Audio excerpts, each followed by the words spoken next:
I used this strategy to generate payouts worth tens of thousands of dollars using funded trading accounts in less than 90 days. I've been trading for 6 years, and during that time, I've tested hundreds of strategies. But if I had to start again today, I would ignore almost everything and focus only on this one setup. Let's go straight into step 1. Step 1. This is the simplest step, but it's also where most traders make mistakes. When you start your trading session, the first thing you need to do is mark the swing points on your chart. If you have a bullish bias, mark all the hourly swing lows leading into the session. You can go back to the previous day or even the day before if there isn't enough data. If you're bearish, do the opposite and mark the hourly swing highs. This strategy works on any asset in any time frame, but the important thing is to use 2 time frames. One higher time frame for context, one lower time frame for execution. In this example, we'll use the 1-hour chart as the higher time frame. So imagine I sit down with the charts right around the New York Equity Open, and let's say I have a bullish bias on a specific day. The first thing I'll do is mark all the hourly swing lows from the previous day, and also the most recent swing low form during the overnight session. Now what I'm waiting for is the time of day. Specifically, I want to see if one of those swing lows gets attacked right around the Equity Open. Why? Because we're looking for a liquidity sweep. Before the market moves higher, it often needs to trigger stop losses and trap sellers.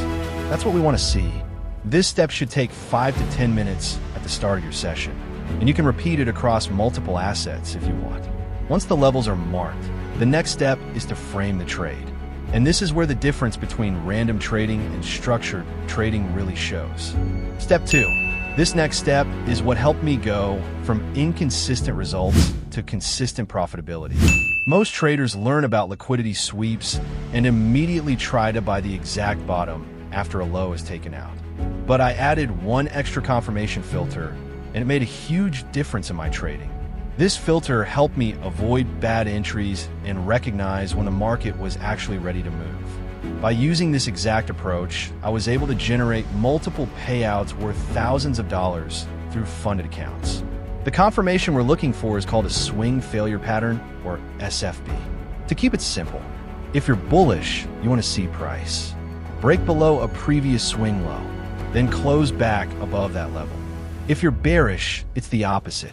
Price breaks above a swing high, then closes back below. So let's say it's around 9 a.m. and we're waiting for the market open. When the equity session begins, we watch how price reacts around our swing levels. If a swing failure pattern happens before the open, we usually ignore it because pre-market can be very messy. But if the market sweeps a swing low and closes back above it during the session, that's the confirmation we're looking for. And this single candle tells us a lot. It means traders who shorted the breakdown are now trapped, or early buyers were stopped out. Every candle represents positioning in the market. If you're struggling as a trader, ask yourself, are you entering too early? Are you getting shaken out of trades? Are you chasing moves right after the open? Because this candle shows us that anyone who chased the short is now stuck in a losing position. At the same time, traders who bought below the low are already in profit. But we're not trying to catch the exact bottom. We just want to capture the main part of the move as the market starts pushing higher. Step 3, execution. Now that we have the context from the higher time frame, it's time to focus on the execution. The reason we start with a higher time frame is to avoid getting lost in lower time frame noise. The higher time frame gives us the idea for the trade. The lower time frame simply helps us time the entry. Many traders constantly jump between time frames looking for something to trade. They move from the 1-hour chart to the 15-minute, then to the 5-minute, then to the 1-minute without a clear plan. But the process we're using is simple. Step 1, mark swing points. Step 2, wait for a liquidity sweep and swing failure pattern. If there is no sweep, there is no trade. Once those conditions appear, we can move down to the lower time frame. In this example, we drop to the 5-minute chart. Right away, we can see the 9:30 market open, and shortly after that, we get our swing failure pattern. Now we look for an entry model. On the 5-minute chart, we can see a fair value gap forming. Price begins to retrace into that gap. Now our lower time frame setup is aligned with our higher time frame bullish bias. So the plan is simple. As price trades back into the 5-minute fair value gap, we enter long. The stop loss goes below the second candle of the gap. For this example, we'll target a 2-to-1 reward to risk ratio. Now we move the chart forward. Price rejects from the entry and starts pushing higher.